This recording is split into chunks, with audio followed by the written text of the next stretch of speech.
इस वक्त प्रधानमंत्री नरेंद्र मोदी फ्रांस के पेरिस में हैं, जहां उनका गजब का स्वागत हुआ है। गजब की एआई समिट हुई जिसमें दुनिया के बड़े बड़े नेता मौजूद थे और वहां पर पीएम मोदी ने भारत की जो बात कही वो दुनिया ने सुनी है। पीएम इस समिट में दुनिया के बड़े बड़े नेताओं से मिले, लेकिन पीएम मोदी की जिस मीटिंग पर पूरी दुनिया की नजर है वो मीटिंग होगी अमेरिकी राष्ट्रपति डोनाल्ड ट्रंप के साथ। और इस मीटिंग का काउंटडाउन शुरू हो चुका है। ट्रंप के साथ मोदी की मीटिंग अमेरिका में होनी है। पेरिस के बाद पीएम मोदी अमेरिका चले जाएंगे, जहां उनके दोस्त डोनाल्ड ट्रंप उनका इंतजार कर रहे हैं। ट्रंप ने अमेरिका का राष्ट्रपति बनने के बाद पीएम मोदी से फोन पर बात की थी, उन्हें अमेरिका आने का इन्विटेशन दिया था। 12 और 13 फरवरी को पीएम मोदी अमेरिका में होंगे और व्हाइट हाउस में अपने दोस्त ट्रंप से मुलाकात करेंगे। हालांकि ये 13 तारीख जो वहां अमेरिका की होगी वो भारत की 14 तारीख हो जाएगी, क्योंकि भारत जो है वो अमेरिका से 10 घंटे आगे चलता है। हालांकि साल की सबसे बड़ी मुलाकात ये होने जा रही है डोनाल्ड ट्रंप और भारतीय प्रधानमंत्री नरेंद्र मोदी की, क्योंकि जब से ट्रंप अमेरिका में कुर्सी पर दोबारा बैठे हैं तब से यही कहा जा रहा है कि अब मोदी ट्रंप की जोड़ी इकोसिस्टम और डीप स्टेट का काम तमाम करेगी। डोनाल्ड ट्रंप उसी तेवर में दिख रहे हैं। यहां नरेंद्र मोदी भी साफ कर चुके थे चुनाव के पहले ही कि 4 जून को रिजल्ट आने के बाद इन लोगों की धार कम होती चली जाएगी। लेकिन यह सब होने कैसे वाला है, अमेरिका में क्या क्या होने वाला है, मोदी और ट्रंप के बीच क्या बातचीत होने वाली है और उस बातचीत के पहले ही कौन सी बड़ी खबरें आ गई हैं, आज आपको सब बताऊंगा। पहले यह समझ लीजिए कि पीएम मोदी और ट्रंप की जोड़ी की मुलाकात बहुत नाजुक वक्त में हो रही है। यह मुलाकात ऐसे वक्त में हो रही है जब ट्रंप को सत्ता संभाले 1 महीना भी नहीं हुआ है। ट्रंप ने आते ही ताबड़तोड़ फैसलों से पूरी दुनिया में तूफान मचाया। ट्रंप ने आते ही चीन के खिलाफ टैरिफ वॉर छेड़ दी। यह मुलाकात ऐसे वक्त में होगी जब ट्रंप एक साथ यूक्रेन युद्ध और इजरायल युद्ध खत्म करने में लगे हैं। यह मुलाकात ऐसे वक्त में होगी जब ट्रंप ने यह कह दिया है कि गाजा पर अमेरिका का कब्जा होगा।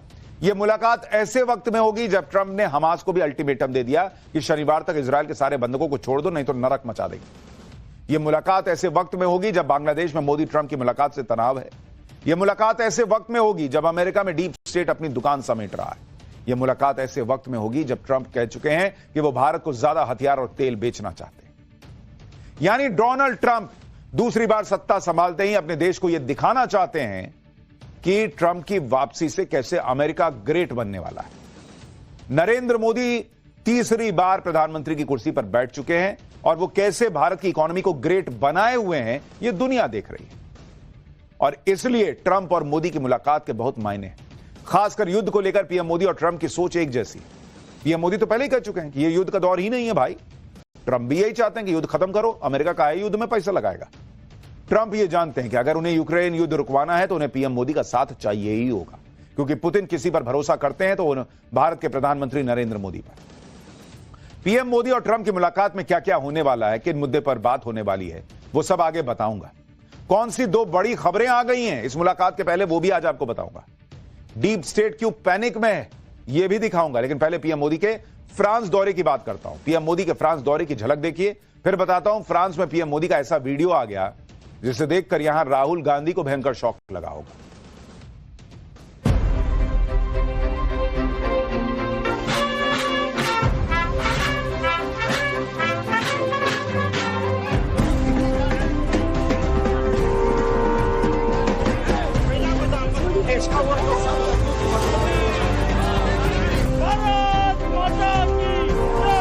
बहुत अच्छा लगा, हमने उनसे हाथ मिलाया, हमें इतना अपनापन लगा उनके साथ।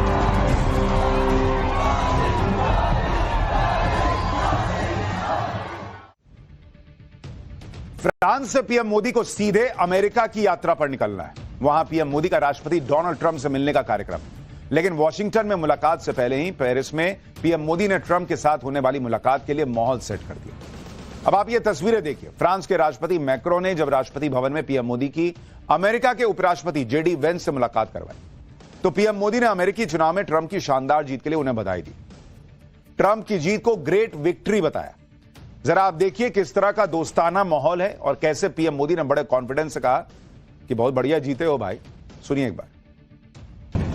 Welcome, Mr. Vice President. How are you? Thank you so much. It's a beautiful place. Thank you for being here. That's great to be here. Come as somebody wants. Congratulations. Thank you so much. It's so nice to see you. Great victory. Yes. Yeah. Modi सरकार की सबका साथ सबका विकास वाली policy का किस तरह पूरी दुनिया में डंका बज रहा है, उसकी एक झलक भी पेरिस में आज नजर आई।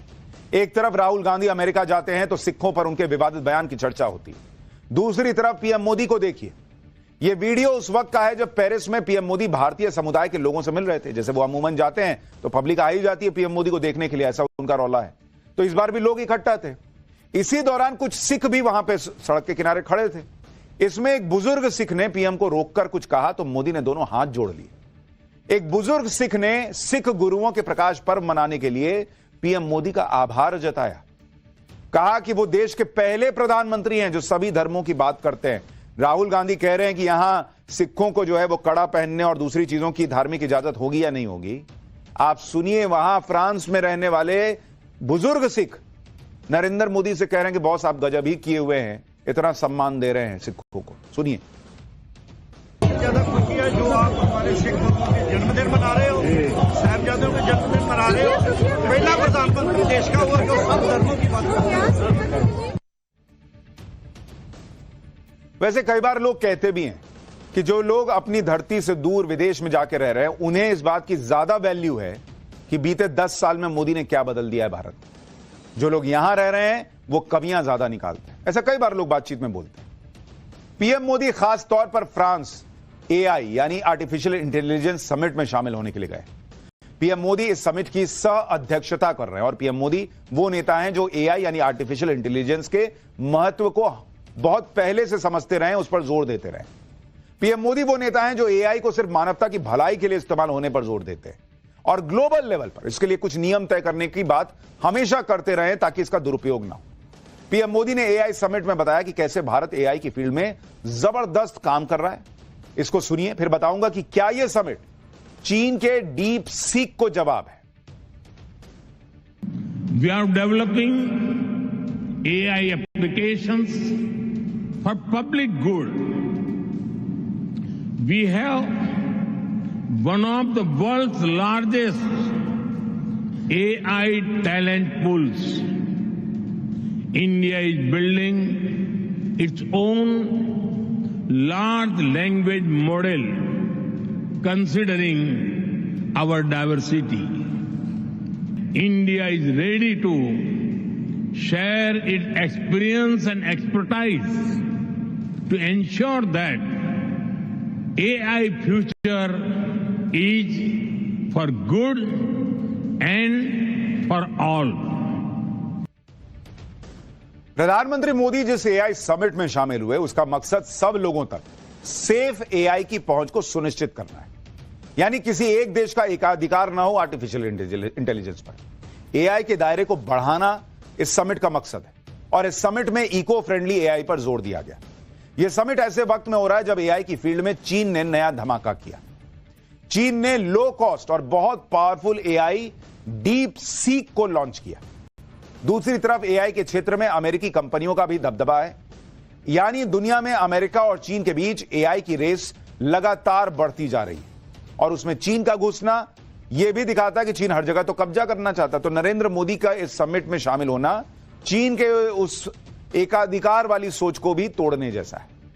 ऐसे में इस समिट के जरिए भारत ने यह भी मैसेज दिया कि वो भी एआई की रेस में बहुत पीछे नहीं है और पीएम मोदी का इस बात पर भी जोर है कि कहीं ये एआई कुछ चंद देशों का ताकतवर हथियार बन के ना रह जाए।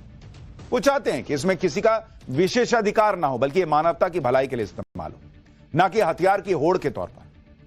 पीएम मोदी अच्छी तरह जानते हैं कि आने वाला वक्त एआई का ही है। वो बहुत पहले से एआई की फील्ड में भारत के होमवर्क को मजबूत करने में लगे। जैसे लोकसभा चुनाव के दौरान पीएम मोदी ने यह खुद बताया था कि उन्होंने अपना 2047 का विकसित भारत का प्लान एआई की मदद से बनाया था। इस वक्त भारत में 706 एआई टेक कंपनी है। पिछले 5 साल में इन कंपनियों ने करीब 20,000 करोड़ की फंडिंग हासिल की। साल 2027 तक भारत का एआई मार्केट 1,46,000 करोड़ तक पहुंच जाएगा, जो कि करीब 25 से 35% के सालाना ग्रोथ के साथ होगा। इस वक्त दुनिया में भारत दूसरा सबसे बड़ा एआई टैलेंट बेस बन चुका है। दुनिया के दूसरे देशों की तुलना में भारत में आर्टिफिशियल इंटेलिजेंस की स्किल ग्रोथ 3 गुना है। पिछले साल ही मोदी सरकार ने इंडिया एआई मिशन की शुरुआत की थी और इसके लिए 10,372 करोड़ रुपए का बजट भी आवंटित किया। अर्न्स्ट एंड यंग की रिपोर्ट के मुताबिक एआई भारत की इकोनॉमी को सालाना 1% तक बढ़ा सकता है। इससे अगले 7 साल में भारत की जीडीपी में 6 से 7% की बढ़ोतरी होगी और केवल एआई से ही भारत की इकोनॉमी में कुल $1.5 ट्रिलियन की बढ़ोतरी हो जाएगी। यह कितनी बड़ी बात है, इसे इस बात से समझा जा सकता है कि भारत की जीडीपी अभी 4 ट्रिलियन है। आप सोचिए, इसमें 1.5 ट्रिलियन सिर्फ आर्टिफिशियल इंटेलिजेंस की मदद से जुड़ जाएगा, जो अपने आप में बहुत बड़ी बात है। और इसलिए नरेंद्र मोदी क्या कर रहे हैं, इसके इंपॉर्टेंस को समझिए बॉस। उनका मिशन क्लियर है, 2047 का टारगेट रख दिया है, तो उसके लिए काम करना है। इससे आपको यह समझ आ गया होगा कि पीएम मोदी का भारत को जो टॉप 3 इकोनॉमी में लाने का टारगेट है, उस टारगेट को जल्द से जल्द पूरा करने के लिए पीएम मोदी ने भारत की इकोनॉमी में एआई यानी आर्टिफिशियल इंटेलिजेंस वाला इंजन लगा दिया है। पेरिस के एआई समिट में शामिल होने से पहले पिछले 2 महीने में ही पीएम मोदी ने एआई की फील्ड में काम करने वाले दिग्गजों से भी मुलाकात की। जैसे 28 दिसंबर को परप्लेक्सिटी एआई के सीईओ अरविंद श्रीनिवास से पीएम मिले थे। 4 जनवरी को इंफोसिस के पूर्व सीईओ एमडी विशाल सिक्का से मिले। 6 जनवरी को पीएम मोदी ने आईटी सेक्टर की दिग्गज कंपनी माइक्रोसॉफ्ट के भारतीय मूल के सीईओ सत्या नडेला से मुलाकात की थी। 7 जनवरी को पीएम ने अमेरिका के तत्कालीन national security adviser Jack Sullivan से मुलाकात की थी। दोनों के बीच डिफेंस सेक्टर में एआई के इस्तेमाल पर बात हुई थी। बॉस, आप नरेंद्र मोदी का होमवर्क देख रहे हैं। एआई पे समिट में शामिल होने फरवरी में जाना है, उसके पहले एआई के लिए काम करने वाले सारे बड़े दिग्गजों से मिलकर अपना होमवर्क करके गए वहां पे। यह है नरेंद्र मोदी और देश के बाकी नेताओं का अंतर। राहुल गांधी वहां जाके क्या करते हैं, मोदी कैसे होमवर्क के साथ देश को आगे ले जाने के लिए काम कर रहे हैं। पीएम मोदी से मिलने के बाद परप्लेक्सिटी के एआई के सीईओ अरविंद श्रीनिवास ने कहा था कि एआई को भारत में फैलाने के लिए पीएम मोदी से शानदार बातचीत हुई। पीएम मोदी से मुलाकात के 24 घंटे के अंदर ही सत्या नडेला ने घोषणा कर दी थी कि अगले 2 साल में माइक्रोसॉफ्ट एआई के क्षेत्र में भारत में कुल 25,700 करोड़ का निवेश करेगा और अगले 7 साल के अंदर 1 करोड़ भारतीयों को आर्टिफिशियल इंटेलिजेंस में ट्रेनिंग देगा।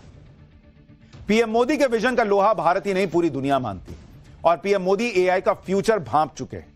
पूरी दुनिया में आर्टिफिशियल इंटेलिजेंस का मार्केट कितनी तेजी से बढ़ रहा है, आप उसको समझिए बॉस। नरेंद्र मोदी इतना दूर का गेम खेल रहे हैं जिसके बारे में अभी भारत में चर्चा नहीं हो रही ढंग से। वो वहां तक देखकर सोच रहे हैं कि बॉस फ्यूचर के लिए अभी इंडिया को तैयार करना होगा। एआई का मार्केट देखिए आप, आर्टिफिशियल इंटेलिजेंस का मार्केट, जरा इसको देखिए आप। 2022 में कितना था? 2022 में यह 9,85,000 करोड़ का था एआई का मार्केट, 85,000 सीआर करोड़ का। 2030 में 2030 में 9 लाख करोड़ से यह मार्केट बढ़ के कहां जाएगा आपको पता है? 133 लाख करोड़। आप सोच रहे किस चीज के लिए नरेंद्र मोदी देश को तैयार कर रहे हैं और देश में भारत में लोग आ सके बाहर से। अकेले मेडिकल के क्षेत्र में अगर आप देखिएगा जो एआई का मार्केट है वो बढ़कर करीब 1,23,000 करोड़ का हो जाएगा। 23,000 करोड़ का सिर्फ मेडिकल के क्षेत्र में आपको बता रहा हूं। कृषि में अगर आप देखिएगा, कृषि में यह पहुंच जाएगा 10,000 करोड़ तक, 10K सीआर। इंफ्रास्ट्रक्चर में 2,29,000 करोड़। यह इंडिया का एआई मार्केट आपको बता रहा हूं, दुनिया का माफ कीजिएगा। सूचना क्रांति के बाद एआई ऐसी तकनीक है जो दुनिया बदल देगी। आज से करीब 146 साल पहले 1876 में टेलीफोन आया था। तब पूरी दुनिया हैरान हो गई थी कि इसके बाद 97 साल बाद 1973 में मोबाइल फोन आया जिसका वजन 2 किलो था। 20 साल बाद 1993 में पहला स्मार्टफोन आया जिसने लोगों का जीवन बदल दिया। कुछ ऐसा ही बदलाव आर्टिफिशियल इंटेलिजेंस की दुनिया में हो रहा है, लेकिन इस बार बदलाव की स्पीड बहुत तेज है। पेरिस एआई समिट में पीएम मोदी ने इसका भी जिक्र किया। वो भारत को दुनिया जिस रफ्तार से एआई के मार्केट में दौड़ रही है उससे डबल रफ्तार से दौड़ाना चाहते हैं, इसलिए ये सब कर रहे हैं। एक बार पीएम मोदी को सुनिए, फिर आपको बताता हूं कि पीएम मोदी और ट्रंप की मुलाकात का जो काउंटडाउन शुरू हुआ है उससे पहले क्या बड़ी खबरें आ गई। Friends, AI is already reshaping our polity,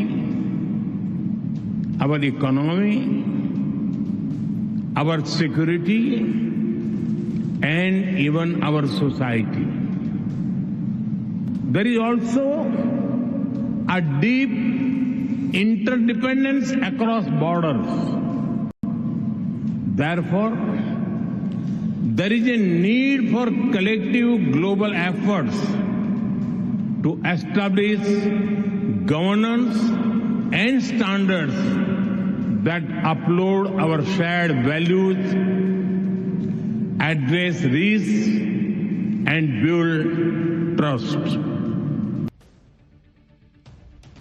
प्रधानमंत्री नरेंद्र मोदी अभी अमेरिका पहुंचे नहीं हैं और उससे पहले ही अमेरिका और दुनिया भर में अपनी ब्रांच खोलकर बैठे डीप स्टेट की धड़कनें बढ़ी हुई हैं। ट्रंप के आने से पहले ही डीप स्टेट का शटर डाउन हो रहा है। अब जो बची कुची फ्रेंचाइजीज रह गई हैं उन्हें ट्रंप और मोदी मिलकर निपटा देंगे। मोदी से मिलने से पहले ट्रंप ने एक ऐसा फैसला भी लिया जिसकी भारत में भी बड़ी चर्चा हो रही है। जो डीप स्टेट भारत को टारगेट कर रहा था, भारत की इकोनॉमी को टारगेट कर रहा था, जो डीप स्टेट भारत की अर्थव्यवस्था को नष्ट कर देना चाहता था, उस डीप स्टेट पर ट्रंप ने पीएम मोदी से मिलने के पहले ही तगड़ा एक्शन ले लिया। जैसे ट्रंप ने अमेरिका में एक पुराने कानून फॉरेन करप्ट प्रैक्टिसेस एक्ट को रोक दिया है। अमेरिका में डीप स्टेट दूसरे देशों की अर्थव्यवस्था में खलबली मचाने के लिए इस कानून का इस्तेमाल करता था। इसी कानून के तहत डीप स्टेट ने भारत की अर्थव्यवस्था को टारगेट किया और भारत में अडानी जैसे बड़े उद्योगपति के खिलाफ केस किया था। लेकिन अब ट्रंप इस कानून को ही चलता कर रहे हैं। इस कानून को रिव्यू करने के लिए कह दिया कि देखो ये तो बेकार का काम कर रहे थे ये लोग, जरा चेक करो इसको। इससे डीप स्टेट के टारगेट पर आए अडानी ग्रुप को कुछ राहत मिल सकती है और भारत की इकोनॉमी को जो टारगेट करने का एक तरीका था कि भाई भारत के शेयर बाजार को गिरा दो, अडानी को टारगेट करो, जिस तरह से लगातार यहां पर जो खबरें हो रही थी वो सारा मामला निपटता दिख रहा है। भारत की अर्थव्यवस्था के पीछे एक खास इकोसिस्टम है और इस इकोसिस्टम को सपोर्ट देने वाला डीप स्टेट बहुत अरसे से पड़ा हुआ है, क्योंकि इसे लगता है कि अगर भारत की अर्थव्यवस्था को टारगेट करेंगे तो नरेंद्र मोदी कमजोर हो जाएंगे। लेकिन मोदी का असर देखिए कि उनके अमेरिका पहुंचने से पहले ही ट्रंप ने इकोसिस्टम और डीप स्टेट पर एक्शन लेना शुरू कर दिया, क्योंकि ट्रंप समझते हैं कि उनके लिए पीएम मोदी से दोस्ती और भारत से रिश्ते कितने अहम और कैसे अमेरिका में डीप स्टेट भारत के उद्योगपतियों को टारगेट कर भारत की अर्थव्यवस्था को चोट पहुंचाने में लगा हुआ था। इसलिए अमेरिका की 6 सांसदों ने अटॉर्नी जनरल को लेटर लिखा। इस लेटर में बाइडेन सरकार के दौरान अडानी ग्रुप पर हुई संदिग्ध एक्शन की जांच की मांग की गई है। इन सांसदों का कहना है कि इस कार्रवाई से भारत के साथ अमेरिका के संबंध खराब हुए। इस लेटर में कहा गया कि अडानी ग्रुप के खिलाफ जांच का कोई आधार तक नहीं था। इस जांच पर उन्हें शक है कि डीप स्टेट के प्रभाव में जांच के आदेश दिए गए। दरअसल गौतम अडानी पर अमेरिका में इस बात का केस चल रहा है कि उनकी कंपनी ने भारत में करोड़ों की रिश्वत दी और यह बात अमेरिकी निवेशकों से छिपाई। लेकिन अब इस जांच पर ही सवाल उठ रहे हैं। वहां के सांसद ही कह रहे हैं बॉस कि डीप स्टेट के इशारे पर अडानी को टारगेट कर रहे थे, चेक कराइए जरा मामला। इस जांच के पीछे डीप स्टेट के हाथ होने की बात कही जा रही है। सोचिए, जिस जांच पर अमेरिका में सवाल उठ रहे हैं, वहां के सांसद सवाल उठा रहे हैं, उसी जांच पर आंख मूंद कर भरोसा करके इंडी गठबंधन यहां हंगामा कर रहा था। शेयर बाजार जो है वो नीचे जा रहा था। क्यों? क्योंकि मोदी को टारगेट करना है। बॉस कभी तो देश का सोचोगे। मोदी के अमेरिका आने से पहले ही ट्रंप एक एक करके डीप स्टेट और इकोसिस्टम की धुलाई कर रहा है। जैसे आप देखिए कि ट्रंप ने हमास के आतंकियों पर बड़े एक्शन का ऐलान कर दिया। ट्रंप ने हमास के आतंकियों को आखिरी चेतावनी दे दी कि अगर शनिवार दोपहर तक सभी बंधकों को नहीं छोड़ा तो वो कह रहे हैं कि नरक मचा दूंगा, मैं ऐसी तबाही कर दूंगा। तुम समझ नहीं रहे हो, मैं ट्रंप हूं। ये उन लोगों के लिए भी झटका है जो भारत में गाजा को लेकर छाती पीटते रहते हैं। यहां पर फिलिस्तीन चिल्लाते हैं और भारत के दोस्त इजराइल के खिलाफ बोलते हैं। लेकिन मोदी के अमेरिका पहुंचने से पहले ही ट्रंप ने हमास को लास्ट वार्निंग देकर सबकी क्लास लगा दी। आप सुनिए भाई, डोनाल्ड ट्रंप धमका रहे हैं कि सैटरडे तक छोड़ो, एक दो को नहीं सबको छोड़ो, नहीं तो ऐसा कांड करूंगा कि फिर बाप चिल्लाओगे। सुनिए ट्रंप को। Well, I would say this, and I'm going to let that be because that's Israel's decision. But as far as I'm concerned, if all of the hostages aren't returned by Saturday at 12 o'clock, I think it's an appropriate time. I would say cancel it and all bets are off and let hell break out. I'd say they ought to be returned by 12 o'clock on Saturday, and if they're not returned, all of them, not in drips and drabs, not 2 and 1 and 3 and 4 and 2. Saturday at 12 o'clock, and after that, I would say all hell is going to break out. Donald Trump खुला खेल रहे हैं boss. खुला बोल रहे हैं। उनके लिए हमास के आतंकी हैं। भारत में लोग छाती पीटे बॉस। वो कह रहे हैं कि छोड़ो वहां बंधकों को, 1 नहीं 2 नहीं 4 छोड़ूंगा, ये सब शर्त मत दिखाओ, छोड़ो नहीं तो फिर मैं ठोक दूंगा। आप ये भी देखिए कि पीएम मोदी और ट्रंप के बीच मुलाकात की टाइमिंग ऐसी है जब ट्रंप 2 युद्ध से अमेरिका को बाहर निकालने में लगे। वो किसी भी कीमत पर यूक्रेन और इजरायल युद्ध को रोकना चाहते हैं और वो ये बात जानते हैं कि इसके लिए उन्हें पीएम मोदी की जरूरत हो, क्योंकि पीएम मोदी ही वो ग्लोबल लीडर है जिनकी ट्रंप और पुतिन दोनों से अच्छी जुगलबंदी है। पीएम मोदी ही बड़े ग्लोबल नेता हैं जो पिछले साल रूस के राष्ट्रपति पुतिन और फिर यूक्रेन के राष्ट्रपति ज़ेलेंस्की से मिल चुके हैं। पीएम मोदी ही उन चंद ग्लोबल लीडर्स में से एक हैं जिस पर पुतिन भरोसा करते हैं। पुतिन कह चुके हैं कि वो भारत से युद्ध खत्म कराने में मध्यस्थता की उम्मीद करते हैं, भारत ऐसा कर सकता है। ज़ेलेंस्की भी कह चुके हैं कि पीएम मोदी रूस यूक्रेन जंग खत्म कराने में बड़ी भूमिका अदा कर सकते हैं। पुतिन हो या ज़ेलेंस्की, दोनों ही ट्रंप पर सीधे सीधे विश्वास नहीं करेंगे। यह बात ट्रंप भी समझते होंगे। इसलिए हो सकता है कि ट्रंप और पीएम मोदी के बीच यूक्रेन युद्ध पर चर्चा हो। ट्रंप हाल ही में पुतिन से युद्ध खत्म करने की बात कर चुके हैं, लेकिन जो भरोसा पुतिन नरेंद्र मोदी पर करते हैं वो शायद ही ट्रंप पर करें, क्योंकि ट्रंप की एक छवि ये भी है कि आदमी थोड़ा सनकी है यार, ये कब क्या कर दे पता नहीं। लेकिन नरेंद्र मोदी की आज की छवि एक ग्लोबल लीडर की है जो एक अलग पहचान रख रहे हैं, भारत की भी अपनी भी। अब यह समझिए कि पीएम मोदी और ट्रंप जब मिलेंगे तो होगा क्या क्या। भारत के लिहाज से यह मीटिंग कितनी इंपॉर्टेंट है, अमेरिका के लिहाज से यह मीटिंग कितनी अहम है और दुनिया की नजर इस मीटिंग पर क्यों होगी। भारत के नजर से यह मीटिंग क्यों अहम है और पीएम मोदी ट्रंप से क्या बात करने वाले हैं, इसके संकेत खुद पीएम मोदी दे चुके हैं। अपने दौरे से पहले पीएम मोदी ने कहा था कि राष्ट्रपति डोनाल्ड ट्रंप के न्योते पर अमेरिका जा रहा हूं। पीएम मोदी ने कहा कि वो अपने दोस्त से मिलने के लिए उत्सुक है। हालांकि प्रेसिडेंट ट्रंप की ऐतिहासिक जीत के बाद यह पहली मुलाकात होगी, लेकिन उनके पास डोनाल्ड ट्रंप के पहले के कार्यकाल में साथ काम करने की बहुत अच्छी यादें हैं। पीएम मोदी ने कहा कि दोनों देश अपने संबंधों को और मजबूत करेंगे। टेक्नोलॉजी, ट्रेड, डिफेंस, एनर्जी और सप्लाई चेन के मुद्दे पर बात होगी। पीएम मोदी के अमेरिका दौरे में जब वो ट्रंप के सामने बैठेंगे तो इस पर दुनिया की नजर हो, क्योंकि बड़ी बड़ी डील्स हो सकती है। जैसे दोनों देशों के बीच बड़ी डिफेंस डील पर मुहर लग सकती है। भारत और अमेरिका के बीच अमेरिकी सेना की सबसे घातक बख्तरबंद गाड़ियों की खरीद और मिलकर प्रोडक्शन करने के सौदे पर बात चल रही है। इसके साथ ही फाइटर जेट्स के इंजन को लेकर भी डील फाइनल राउंड में पहुंच गई है। दरअसल भारत और अमेरिका के बीच अमेरिकी कंपनी जनरल डायनेमिक्स की स्ट्राइकर बख्तरबंद गाड़ियों का मिलकर प्रोडक्शन करने को लेकर लंबे समय से बात चल रही है, जिनका इस्तेमाल अमेरिकी सेना भी करती है। सूत्रों के मुताबिक डील के तहत भारत अमेरिका से anti tank guided missile system से लैस 100 से ज्यादा स्ट्राइकर्स खरीद सकता है और भारत में ही उनका प्रोडक्शन शुरू कर सकता है। इसके अलावा भारत में फाइटर जेट इंजन के प्रोडक्शन पर भी दोनों देशों के बीच 2023 में डील हो चुकी है। इस डील को फाइनल करने के लिए HAL यानी हिंदुस्तान एरोनॉटिक्स लिमिटेड के अधिकारी आने वाले हफ्तों में अमेरिकी अधिकारियों और अमेरिकी कंपनी जनरल इलेक्ट्रिक की एरोस्पेस यूनिट के अधिकारियों के साथ बैठक करने वाले हैं। पीएम मोदी के अमेरिका दौरे से पहले राष्ट्रपति ट्रंप कह चुके हैं कि फेयर ट्रेड रिलेशनशिप बनाने के लिए भारत को अमेरिका से ज्यादा सुरक्षा उपकरण खरीदने चाहिए। पीएम मोदी भी कह चुके हैं कि उनके अमेरिकी दौरे में दोनों देशों के बीच टेक्नोलॉजी, ट्रेड, डिफेंस, एनर्जी और सप्लाई चेन में पार्टनरशिप और मजबूत होगी। पीएम मोदी और ट्रंप के बीच भारत में अमेरिका से LNG यानी लिक्विड नेचुरल गैस इंपोर्ट बढ़ाने पर भी बात हो सकती है, क्योंकि मोदी की अमेरिकी यात्रा से पहले ही भारत और अमेरिकी तेल कंपनियों में इसको लेकर बातचीत चल रही है। भारत दुनिया का चौथा सबसे बड़ा LNG एक्सपोर्टर देश है। अभी कतर के बाद अमेरिका भारत के लिए LNG का दूसरा सबसे बड़ा सप्लायर है। वर्ष 2023 में भारत ने अमेरिका से करीब 30 लाख टन LNG इंपोर्ट किया था। अब अमेरिका से भारत और ज्यादा LNG खरीद सकता है, क्योंकि ट्रंप ने LNG इंपोर्ट परमिट पर प्रतिबंध हटा दिया, क्योंकि अभी जो कहा मैंने, इंपोर्टर देश है भारत, बड़ा इंपोर्ट करता है। यह बात भारत के लिए खुशखबरी है, क्योंकि अभी भारत में कुल ऊर्जा स्रोतों में LNG की हिस्सेदारी सिर्फ 6% है। भारत सरकार चाहती है कि साल 2023 तक यह 15% हो जाए। LNG यानी लिक्विड नेचुरल गैस क्या होती है और कैसे यह CNG से बेहतर होती है, आपको यह भी बताता हूं। दरअसल LNG भी CNG की तरह ही वाहनों के ईंधन के तौर पर काम करती है, लेकिन उससे बेहतर एनर्जी देती है।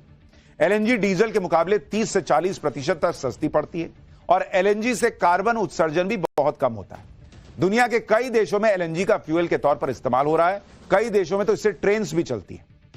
भारत सरकार अगले कुछ सालों में हाईवेज पर LNG पंप्स लगाने की योजना पर काम कर रही है और इसलिए पेट्रोलियम मंत्री हरदीप सिंह पुरी ने भी कहा है कि भारत दुनिया के किसी भी देश से LNG इंपोर्ट करने के लिए तैयार है।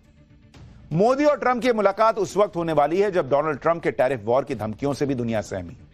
ट्रंप ने मैक्सिको, कनाडा, चीन पर टैरिफ लगाने का ऐलान कर दिया था, लेकिन भारत पर अभी तक कोई टैरिफ नहीं लगाया है ट्रंप ने।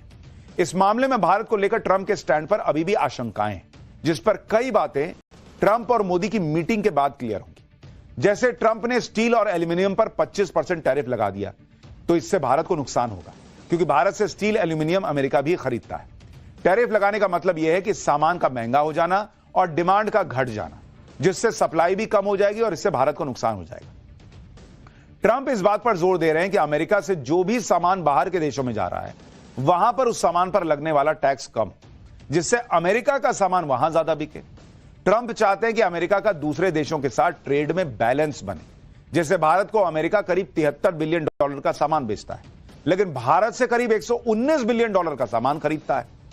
अमेरिका भारत से लड़ नहीं सकता, क्योंकि अमेरिका के लिए भारत इसलिए भी जरूरी है क्योंकि चीन से डोनाल्ड ट्रंप को लड़ना है। यह बिना भारत के मदद के मुमकिन नहीं है। इसलिए मोदी ट्रंप के बीच में यह बातचीत हो सकती है कि एक दूसरे का नुकसान किए बिना कैसे कोई ट्रेड डील की जाए जिससे दोनों देशों का फायदा हो। इसलिए आप देखिए कि मोदी ट्रंप मुलाकात से पहले ही भारत ने हाई एंड बाइक्स और लग्जरी कार पर इंपोर्ट ड्यूटी को बजट में ही घटा दिया। ये बाइक्स और कार ज्यादातर अमेरिका से आती थी, यानी नरेंद्र मोदी सरकार ने भी डोनाल्ड ट्रंप को फीलर भेजा कि भाई देखो, मैं तुम्हारी समस्या क्या है समझ रहा हूं। कहा जा रहा है कि भारत कई सेक्टर्स में अमेरिका से आने वाले उत्पादों पर टैरिफ में छूट दे सकता है और खरीद को बढ़ा सकता है। ट्रंप को भी मार्केट चाहिए, भारत से बड़ा कोई मार्केट नहीं मिल नहीं सकता। इसलिए ट्रंप अपने टैरिफ वॉर में भारत को लाने की गलती नहीं करेंगे। टैरिफ को लेकर जो भी मुद्दे हैं, वो मोदी ट्रंप जब आमने सामने बैठेंगे तो ये मसले आसानी से सॉल्व हो जाएंगे, क्योंकि डिप्लोमेसी में लड़ना भिड़ना नहीं चलता। डिप्लोमेसी में गिव एंड टेक चलता है, जिससे दोनों देशों का फायदा हो। डोनाल्ड ट्रंप को पहले ही पता है कि नरेंद्र मोदी जो है वो टफ आदमी है, वो भारत का हित तो छोड़ेंगे नहीं। इसलिए ट्रंप ने चीन को तो टारगेट किया, कनाडा को टारगेट किया, लेकिन भारत को नहीं किया। उनको पता है कि मोदी से बैठकर बात करनी होगी। पहले ही टैरिफ वॉर शुरू कर दूंगा मोदी के साथ, तो फिर मोदी कॉम्प्रोमाइज नहीं करेगा, फिर तो बड़ी दिक्कत हो जाएगी। इसलिए मोदी और भारत को नहीं छुआ डोनाल्ड ट्रंप ने। अब दोनों मिलेंगे। दोनों की मुलाकात 13 तारीख को शाम 4:30 बजे अमेरिकी टाइमिंग से होनी है, यानी उस वक्त भारत में 14 तारीख के सुबह के 3 बज रहे होंगे। भारत में होगा वैलेंटाइन डे। अब वैलेंटाइन गिफ्ट कौन किसको देगा दोस्ती वाला, वो तो भगवान ही बताएगा, समय बताएगा, बताएंगे आपको हम। लेकिन फिलहाल पाठशाला में अगली क्लास, भगवंत मान और केजरीवाल की मुलाकात हुई है। इनसाइड स्टोरी क्या है? पंजाब में सरकार गिरेगी, केजरीवाल पंजाब के सीएम बनेंगे, गजब के दावे चल रहे हैं। इनकी सच्चाई क्या है? केजरीवाल पर फिर गिरफ्तारी की तलवार लटक गई है क्या? अब क्या नया होने वाला है? अब इसका चैप्टर।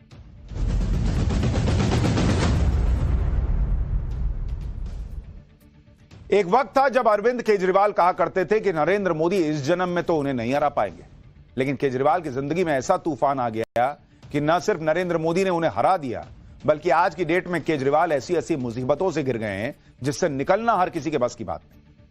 केजरीवाल जिधर मुंह घुमा रहे हैं वहां उनको चैलेंज ही सामने खड़ा दिख रहा है। केजरीवाल के सामने चुनौतियां कितनी है सुनिए। पहली चुनौती, पंजाब में पार्टी को एकजुट रखना। दूसरी चुनौती, पंजाब में सरकार को बचाए रखना। तीसरी चुनौती, दिल्ली में खोई हुई जमीन हासिल करना। चौथी चुनौती, अपनी इमेज पर लगे हुए दाग को हटाना। पांचवी चुनौती, कानूनी पचड़ों से खुद को बचाना। छठी चुनौती, जो गलतियां हुई उनको सुधारना। केजरीवाल के लिए बहुत ही मुश्किल टाइम चल रहा है, क्योंकि हर कदम पर उनके लिए एक एग्जामिनेशन खड़ा है, एक इम्तिहान खड़ा है। दिल्ली में वो हार चुके, उन्हें घबराहट होगी कि कहीं पंजाब में खेला ना हो जाए, क्योंकि अब केजरीवाल के पास बची खुची अगर कुछ चीज है तो पंजाब की सरकार है। वो भी हाथ से गई तो कहां परफॉर्म करके दिखाएंगे कि नहीं नहीं मैंने गलतियां सुधार ली। जब से दिल्ली में केजरीवाल हारे हैं तब से पंजाब में हड़कंप मचा है। पंजाब में उनकी पार्टी के फ्यूचर के बारे में तरह तरह की बातें फैलाई जा रही हैं। खुद केजरीवाल के सियासी फ्यूचर के बारे में दो तरह के दावे हो रहे हैं, तरह तरह के दावे हो रहे हैं। कोई कह रहा है कि अब वो पंजाब के सीएम बन जाएंगे केजरीवाल, कोई कह रहा है कि ना वो तो राज्यसभा चले जाएंगे, कोई कह रहा है कि नहीं कहीं नहीं जाएंगे, दिल्ली पे ही काम करेंगे। इन सब बातों में कितना दम है, केजरीवाल आगे क्या करने वाले हैं ये आपको बताऊंगा। केजरीवाल ने आज पंजाब के विधायकों को जिस इमरजेंसी मीटिंग के लिए बुलाया था उसमें क्या हुआ ये भी बताऊंगा, लेकिन पहले ये ट्रेलर देख लीजिए कि कैसे केजरीवाल के कैंप में हड़कंप मच गया है। मैं भारतीय जनता पार्टी को इस जीत के लिए बहुत बहुत बधाई देता हूं। ये तो आपको भी पता होगा कि कितनी गुंडागर्दी यहाँ पे और कितना पैसा यहाँ पे चला बीजेपी की तरफ से। ये डरे हुए हैं कि हमारे आर्मी भाग जाएंगे। शांति है पार्टी के अंदर, बिल्कुल शांति है। पंजाब को कुछ लोग आज अपना पर्सनल एटीएम मानने लग गए हैं। नहीं, किसकी नाराजगी? पार्टी में बिल्कुल भी कोई नाराजगी नहीं, किसी भी कोई नाराजगी। किसने बोला?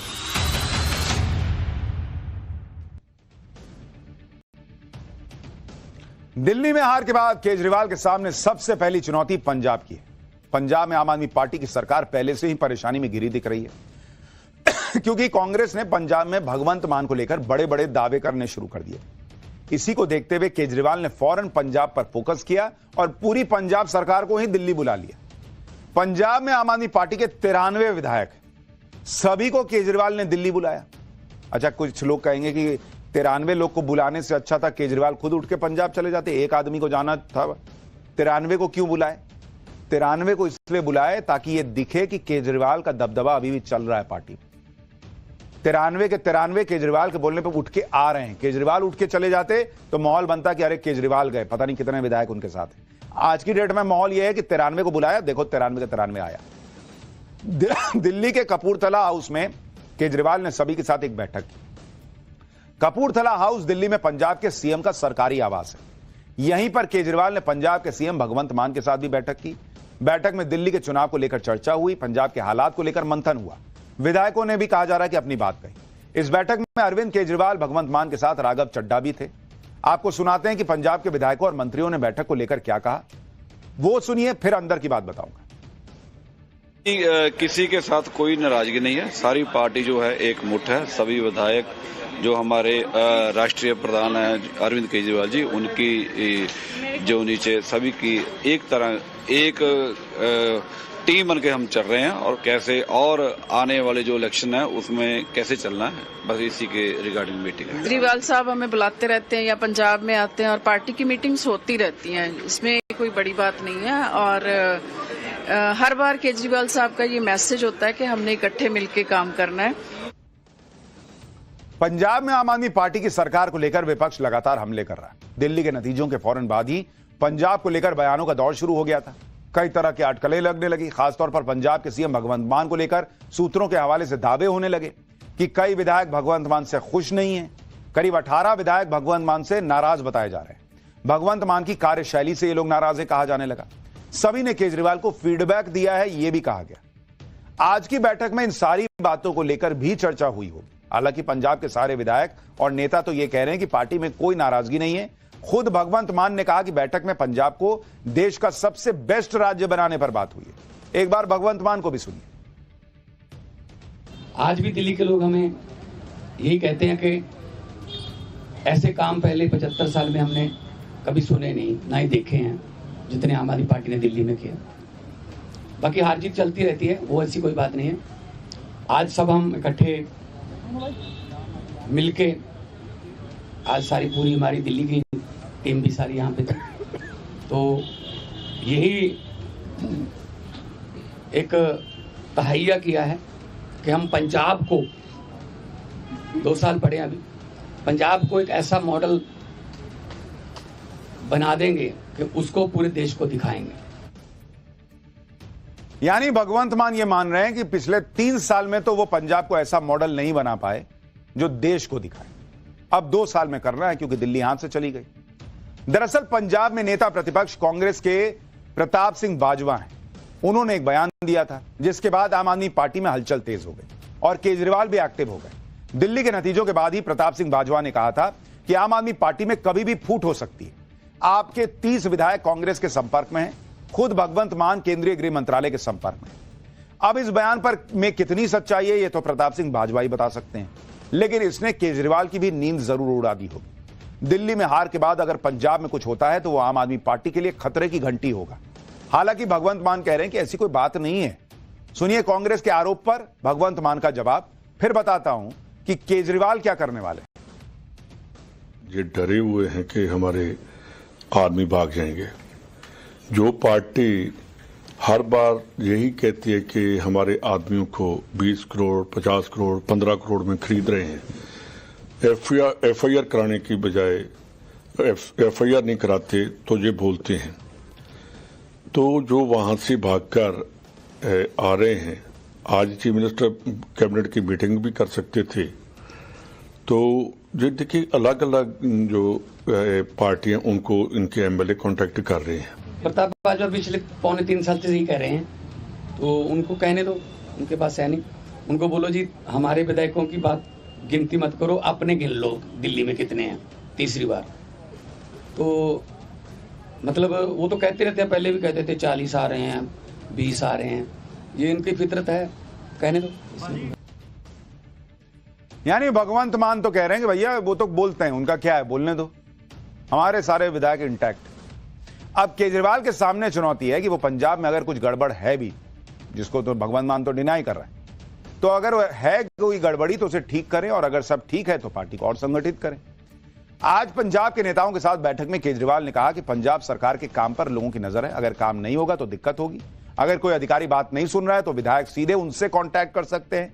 केजरीवाल पंजाब पर जिस तरह से फोकस कर रहे हैं, उससे यह भी चर्चा हो रही है कि क्या केजरीवाल अब पंजाब का रुख कर सकते हैं। जैसे कहा जा रहा है कि केजरीवाल अब पंजाब के मुख्यमंत्री बन सकते हैं या पंजाब से राज्यसभा के सदस्य बन सकते हैं। हालांकि इन चर्चाओं में उतना दम नहीं लग रहा, क्योंकि केजरीवाल के सामने जो चुनौतियां हैं वो पहले उनसे निपटेंगे। केजरीवाल ने जो गलतियां की हैं उनको सुधारना होगा, तभी वो अपना खोया हुआ स्टेटस हासिल कर पाएंगे। केजरीवाल को लेकर चर्चाएं भले ही हो रही हों, लेकिन वो ऐसी गलती नहीं करेंगे कि पंजाब के सीएम बन जाएं या राज्यसभा के सांसद बन जाएं। और वो ऐसा क्यों नहीं करेंगे वो भी आपको बताता हूं। पंजाब में पहले से भगवंत मान मुख्यमंत्री हैं। केजरीवाल के लिए मान को इस्तीफा देना पड़ेगा। केजरीवाल पर सत्ता का लालची होने का आरोप लगेगा। केजरीवाल नहीं चाहेंगे कि ऐसा नैरेटिव सेट हो। इसके अलावा राज्यसभा के लिए अलग गणित लगाना होगा, अपने किसी सांसद से इस्तीफा दिलवाना होगा, फिर यह कहा जाएगा कि केजरीवाल बिना कुर्सी रह ही नहीं सकते। और केजरीवाल इस वक्त जो सबसे बड़ा संकट झेल रहे हैं वो उनकी इमेज को लेकर है। उनकी इमेज जो है ना, वो उसकी धज्जियां उड़ चुकी हैं। चाहे वो शीश महल हो, चाहे वो जेल से इस्तीफा नहीं दे रहे थे उसको लेकर हो, या वो जिस तरह से अहंकार से कह रहे थे कि मोदी को 2 जन्म लगेगा मुझे हराने में। पब्लिक कहने लगी ये कैसे हो सकता है, इस तरह की एरोगेंट बातें कौन कर सकता है। तो अगर वो पंजाब के सीएम या पंजाब से राज्यसभा गए तो और उन पर आरोप लगेगा, इमेज और डेंट हो जाएगी कि भाई ये तो बिना कुर्सी के सत्ता के रह ही नहीं पा रहे। दिल्ली में हार के बाद इसकी उम्मीद कमी है कि केजरीवाल इस तरह की गलती करेंगे। इसकी बजाय पुरानी गलतियों को दुरुस्त करना केजरीवाल के लिए ज्यादा जरूरी है, क्योंकि केजरीवाल ने एक नहीं कई गलतियां की हैं, जिसका खामियाजा दिल्ली चुनाव में केजरीवाल को भुगतना पड़ा। केजरीवाल की छवि ऐसे नेता की रही है जो अगर गलती करता है तो पब्लिक के सामने स्वीकार करके माफी मांग लेता है। लेकिन दिल्ली में पिछले कुछ सालों में केजरीवाल ने एक नहीं कई गलतियां की, कोई माफी नहीं मांगी, जिनसे लोगों में यह मैसेज गया कि केजरीवाल में अहंकार आ गया है। दिल्ली में हार के बाद केजरीवाल का एक बयान वायरल हो रहा है, जिसमें केजरीवाल ने पीएम मोदी को चुनौती दी थी कि वो इस जन्म में तो आम आदमी पार्टी को नहीं हरा पाएंगे, दूसरा जन्म लेना पड़ेगा। इस बयान से लोगों को लगा कि केजरीवाल में बहुत अहंकार आ गया। यह आम आदमी की भाषा नहीं है कि मोदी को दोबारा जन्म लेना पड़ेगा हमको हराने के लिए। इस तरह का बयान केजरीवाल को नहीं देना चाहिए था, पब्लिक को लगा, और इससे केजरीवाल की छवि को नुकसान हुआ। आपको वो वायरल बयान सुनवाता हूं, फिर आपको बताऊंगा केजरीवाल से और क्या क्या गलतियां हुई हैं। नरेंद्र मोदी जी को कहना चाहता हूं, मोदी जी इस जन्म में तो आप हमको नहीं हरा सकते दिल्ली के अंदर आम आदमी पार्टी को। आपको दूसरा जन्म लेना पड़ेगा, इस जन्म में तो नहीं हरा सकते आप आम आदमी पार्टी को दिल्ली में। बात सिर्फ इस तरह के बड़बोले बयानों की नहीं है। इसके अलावा भी केजरीवाल ने कई ऐसे काम किए जिससे उनकी छवि पर डेंट लगा। केजरीवाल ने पहले तो अपने लिए शीश महल बनवाया। शीश महल पर विवाद हुआ तो उसे डिफेंड करते रहे। शीश महल के जवाब में पीएम आवास का मुद्दा उठाने लगे। केजरीवाल चाहते तो गलती मानकर विवाद खत्म कर सकते थे, कहते कि हां ठीक है मैं बहक गया था, भटक गया था, अब नहीं रहूंगा शीश महल में। लेकिन उन्होंने पहले कागजों को फर्जी बताया, फिर पीएम के घर की बात करने लगे। इसी तरह से शराब घोटाले में गिरफ्तारी के बाद इस्तीफा नहीं दिया। केजरीवाल ने कहा कि वो जेल से ही दिल्ली की सरकार चलाएंगे, जबकि मनीष सिसोदिया और सत्येंद्र जैन से इस्तीफा दिलवा दिया था। इससे मैसेज गया कि केजरीवाल के लिए अलग नियम है, जबकि गिरफ्तारी से पहले इस्तीफा देकर सिंपैथी हासिल कर सकते थे। पहले केजरीवाल कहते थे कि यमुना को साफ कर देंगे, अब कहते हैं कि यमुना के नाम पर वोट नहीं मिलते। इसके अलावा केजरीवाल ने और भी कई बड़ी बड़ी बातें की जिनका उनको नुकसान हुआ। जैसे अब केजरीवाल कहते हैं कि अगर सरकार अपने मंत्रियों के लिए अच्छे वकील हायर नहीं करेगी तो वो केस हार जाएंगे। जबकि पहले केजरीवाल कहते थे कि अगर किसी नेता पर आरोप है तो उसकी फीस सरकार क्यों देगी, सरकार क्यों वकील करेगी।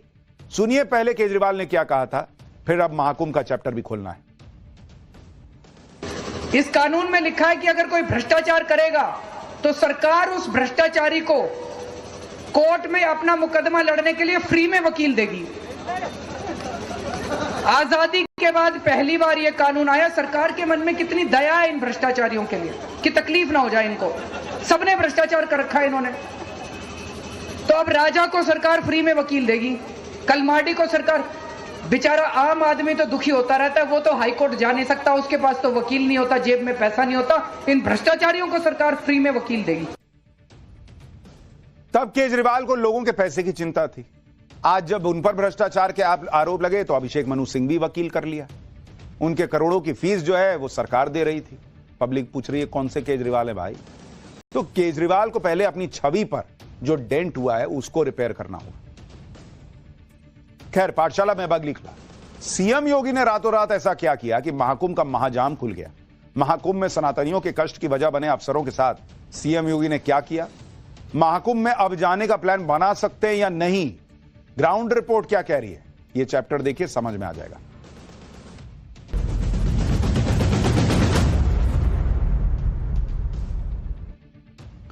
रामचरितमानस की एक चौपाई है जिसमें तुलसीदास जी ने कहा है कि भय बिनु होई न प्रीति, यानी कई बार काम करवाने के लिए भय का होना जरूरी है। आज यही सिद्धांत सीएम योगी ने महाकुंभ में महाजाम को हटवाने के लिए अपनाया। कल मैंने आपको पाठशाला में महाकुंभ में भयंकर जाम की तस्वीरें दिखाई। पब्लिक कितनी परेशान है, उनका दर्द रखा था। पिछले 4 दिनों के दौरान प्रयागराज में इतनी भीड़ आ गई कि पूरे शहर में भीषण ट्रैफिक जाम लग गया। महाकुंभ में आने वाले लोग कई किलोमीटर के जाम में फंस गए। पब्लिक त्राही कर रही थी तो हमने पाठशाला में इसका मुद्दा उठाया। लेकिन जैसे ही सीएम योगी आदित्यनाथ ने इन तस्वीरों को देखा वैसे ही उनका भी पारा हाई हो गया। इसके बाद सोमवार की शाम को ही सीएम योगी ने वीडियो कॉन्फ्रेंसिंग के जरिए एक मीटिंग बुलाई और करीब 1.5 घंटे चली इस मीटिंग में प्रयागराज के कई सीनियर पुलिस अधिकारियों को की तगड़ी क्लास लगाई सीएम योगी ने, कहा जा रहा है। प्रयागराज में बिगड़ती ट्रैफिक व्यवस्था के फेलियर पर सीएम योगी इतने फायर हो गए कि कई अधिकारियों को सस्पेंड करने की चेतावनी दे डाली, क्योंकि एक तरफ योगी आदित्यनाथ महाकुंभ को सफल बनाने के लिए पूरी ताकत झोंक रहे हैं, मेहनत कर रहे हैं, और दूसरी तरफ महाकुंभ की जिम्मेदारी संभालने वाले कई अधिकारी लापरवाह दिख रहे हैं। बस इसी बात पर योगी आदित्यनाथ भड़क गए। इस मीटिंग के बारे में आपको आगे बताऊंगा, लेकिन उससे पहले सीएम योगी की डांट का असर क्या हुआ है वो आपको दिखाता हूं। आज प्रयागराज में ट्रैफिक का हाल कैसा है। सीएम योगी की डांट का असर यह हुआ कि कल तक प्रयागराज में जो पुलिस अधिकारी सड़कों से गायब थे या कम दिख रहे थे, वो आज सड़कों पर उतरकर ट्रैफिक जैम क्लियर करवाते हुए दिखाई दे रहे थे। इस बदलाव को देखकर लोगों को भी बहुत राहत मिली कि सीएम योगी के गुस्से ने ट्रैफिक जाम से राहत दिलवा दी। दरअसल 12 फरवरी को महाकुंभ में माघ पूर्णिमा स्नान है, जिसमें भारी संख्या में लोग पहुंचने वाले हैं। योगी महाकुंभ में कोई भी अव्यवस्था बर्दाश्त करने के मूड में न पहले थे न अभी हैं। इसलिए योगी ने अब अपनी नई टीम को महाकुंभ में उतार दिया है। योगी आदित्यनाथ ने 28 आईएएस, आईपीएस और पीसीएस अफसरों को प्रयागराज भेजा है। कल के माघ पूर्णिमा स्नान की तैयारियों के लिए एसटीएफ चीफ अमिताभ यश को महाकुंभ में उतार दिया गया है। सीएम योगी का ऑर्डर एकदम क्लियर है कि अब ट्रैफिक मैनेजमेंट में कोई कमी नहीं रहनी चाहिए। वाहनों के लिए पार्किंग व्यवस्था एकदम दुरुस्त करिए ताकि किसी भी तरह के जाम की स्थिति का सामना न करना पड़े। माघ पूर्णिमा स्नान पर मौनी अमावस्या की तरह कोई मिसमैनेजमेंट नहीं होना चाहिए। योगी यह बात पहले भी कह चुके हैं कि एक एक श्रद्धालु की सुरक्षा उनकी जिम्मेदारी है। श्रद्धालुओं को होने वाली असुविधा को लेकर 0 टॉलरेंस नीति का ऐलान कर चुके हैं सीएम योगी। इसलिए कल जैसे ही उन्होंने प्रयागराज का बुरा हाल देखा वैसे ही उनका गुस्सा 7वें आसमान पर था। सीएम योगी के गुस्से का सबसे बड़ा असर यह हुआ कि प्रयागराज आने जाने वाले रास्तों पर अब धीरे धीरे जाम कम होने लगा। प्रयागराज में व्यवस्थाएं अब ठीक होती दिख रही हैं। कल तक जिन सड़कों पर भयंकर जाम था वहां आज ट्रैफिक चलने लगा है। यह प्रयागराज वाराणसी हाईवे की वो 2 तस्वीरें हैं, जिसमें एक कल की तस्वीर है, आप देखिए बाईं तरफ कल की तस्वीर है, जाम ही जाम है, और दूसरी तस्वीर आज की है। कल 13 किलोमीटर का लंबा जाम था, जबकि आज लोगों को इस जाम से थोड़ी राहत मिली। अब इस हाईवे पर ट्रैफिक चलना शुरू हो गया है। इस बदलाव का सबसे बड़ा कारण यह है कि बाहर से आने वाले वाहनों को शहर के बाहर अस्थायी पार्किंग की ओर डाइवर्ट किया जा रहा है। शहर के बाहर गाड़ियों को रोकने की वजह से आज प्रयागराज शहर पूरी तरह से जाम होने से बच गया। अब यहां से शटल बसेस के जरिए श्रद्धालुओं को संगम तट तक ले जाया जा रहा है। तो बॉस, पब्लिक यही पूछ रही कि यही काम पहले कर लेना था ना। जब इतने लोग आ रहे हैं, आपको दिख रहा है कि इतने लोग आ रहे हैं और व्यवस्था हो रही है, लोग जाम में फंस रहे हैं, तो भाई ये पहले व्यवस्था करनी थी। कोई पाठशाला में दिखाए खबर, कोई सीएम नाराज हो, क्लास लगे अधिकारियों की, तब ये सब कर रहे हैं, तो पब्लिक को भी लगेगा कि भाई पहले कर लेते। प्रयागराज का हाल जानने के लिए हमारे रिपोर्टर की एक ग्राउंड रिपोर्ट भी देखिए कि अभी क्या स्थिति है। इस वक्त हम मौजूद हैं वाराणसी प्रयागराज हाईवे पर, जहां से संगम की दूरी 10 से 12 किलोमीटर की है। बीते 2 दिनों से तस्वीरें निकल के सामने आ रही थी, जाम की, भीषण जाम की तस्वीरें निकल कर आ रही थी, जहां पर गाड़ियों की लंबी कतार दिख रही थी। लेकिन फिलहाल अभी जो स्थिति बीते 2 दिनों से थी, उस तरीके की हालात जो है यहाँ पे नजर नहीं आ रहे हैं। लेकिन गाड़ियों को यहीं से मूव कर दिया जा रहा है, टर्न करके यहीं पर अस्थायी जो पार्किंग बनाई गई है वहीं पर इन गाड़ियों को पार्क कर दिया जा रहा है, जिसके चलते शहर के अंदर जो ट्रैफिक व्यवस्था है वो सामान्य रूप से नजर आ रही है। इसके बाद के पॉइंट के आगे से जाने नहीं दिया जा रहा है। दरअसल महाकुंभ का आयोजन सीएम योगी के लिए एक बहुत बड़ी जिम्मेदारी है, इसलिए वो इस महापर्व के साथ कोई समझौता बर्दाश्त नहीं कर सकते। यही वजह है कि कल जबकि ट्रैफिक जैम की तस्वीरें सोशल मीडिया पर वायरल हुई, पाठशाला में हमने ये मुद्दा उठाया, तो सीएम योगी ने वीडियो कॉन्फ्रेंसिंग के जरिए प्रयागराज के एडीजी भानु भास्कर और एडीजी ट्रैफिक सत्यनारायण को भी खूब खरी खोटी सुनाई। यहां तक कह दिया कि अगर हालात नहीं सुधरे तो सस्पेंड कर दूंगा। सूत्रों के मुताबिक योगी प्रयागराज एडीजी भानु भास्कर से कह रहे थे कि महाकुंभ मेले में आप ही सारी व्यवस्था संभाल रहे थे, लेकिन जैसे ही भगदड़ हुई आपने दूसरे अफसरों को आगे कर दिया। इसके जवाब में एडीजी भास्कर कुछ ज्यादा बोल नहीं पाए। इसके बाद योगी ने एडीजी ट्रैफिक के सत्यनारायण से योगी ने कहा कि जब वीकेंड पर दिल्ली एनसीआर में पिकनिक स्पॉट्स पर भीड़ हो जाती है तो आपको अंदेशा नहीं था कि महाकुंभ में शनिवार रविवार को ज्यादा भीड़ होगी। इसके आगे योगी ने यहां तक कह दिया कि आपके काम का रवैया तो निलंबित करने जैसा है, कि सस्पेंड कर देना चाहिए, ऐसी हालत है आपकी। इस बात को सुनकर सभी अधिकारियों की हवाइयां उड़ गईं। खबर तो यह भी है कि योगी ने अधिकारियों को लास्ट अल्टीमेटम देते हुए कहा कि महाकुंभ में 29 जनवरी को मची भगदड़ के बाद भी उनका रवैया वही है जो बर्दाश्त से बाहर है। अब यह भी देखिए कि योगी की फटकार का असर क्या हुआ। प्रयागराज की सड़क पर बड़े बड़े अधिकारी उतर गए। एक वीडियो देखिए जिसमें आप प्रयागराज के पुलिस कमिश्नर तरुण गाबा को देख पाएंगे। दिखाइए जरा तस्वीर, अभी आ रही है थोड़ी देर में। तो इसमें दिखता है कि बड़े बड़े अधिकारी खुद सड़क पर उतर रहे हैं, उनके साथ एडिशनल सीपी अजयपाल शर्मा वगैरह सब उतरे। प्रयागराज के एडिशनल कमिश्नर एन कोलांची भी आज अपनी पूरी टीम के साथ पूरे शहर में घूम घूमकर ट्रैफिक को मैनेज करते दिख रहे थे। ये तस्वीरें देखिए। इसी तरह प्रयागराज के एडिशनल कमिश्नर विशाल यादव भी सड़क पर उतरकर यह भरोसा दिला रहे हैं कि प्रयागराज में अब ट्रैफिक कंट्रोल में। अगर आप भी महाकुंभ में जाने की तैयारी कर रहे हैं तो पहले नई ट्रैफिक एडवाइजरी के बारे में अपडेट ले लीजिए, ताकि महाकुंभ यात्रा में आपको किसी तरह की परेशानी का सामना न करना पड़े। कल के हालात को देखकर आज महाकुंभ मेला क्षेत्र नो व्हीकल जोन घोषित कर दिया गया है। आज सुबह 4 बजे से मेला क्षेत्र में वाहन प्रतिबंधित हैं। इसमें सिर्फ आवश्यक और इमरजेंसी सेवाओं को छूट दी गई है। इसके अलावा बाहरी वाहनों की उनके आने वाले रूट पर पार्किंग की व्यवस्था रखी गई है। आज शाम 5 बजे से प्रयागराज शहर भी नो व्हीकल जोन घोषित कर दिया गया है। यह ट्रैफिक एडवाइजरी 12 फरवरी तक लागू रहेगी। खास बात यह है कि ट्रैफिक एडवाइजरी संगम पर कल्पवासियों के वाहनों पर भी लागू होगी। महाकुंभ में ट्रैफिक जाम को लेकर अब हालात पहले से ठीक है, लेकिन विपक्ष के नेता इस पर भी आरोप लगा रहे हैं। महाकुंभ में भीड़ और मिसमैनेजमेंट पर अखिलेश यादव ने क्या सवाल उठाया और इसके बाद सीएम योगी ने क्या जवाब दिया, वो भी देखिए। पूछना चाहता हूं,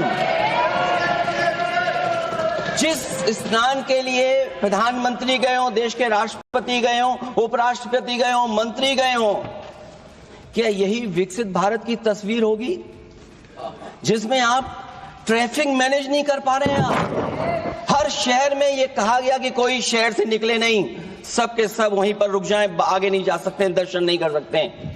अगर ये सच्चाई नहीं है, सभापति महोदय, सब बॉर्डर सील हुए हैं, जितना भारत के लोग सब बॉर्डर सील हुए हैं, और फिर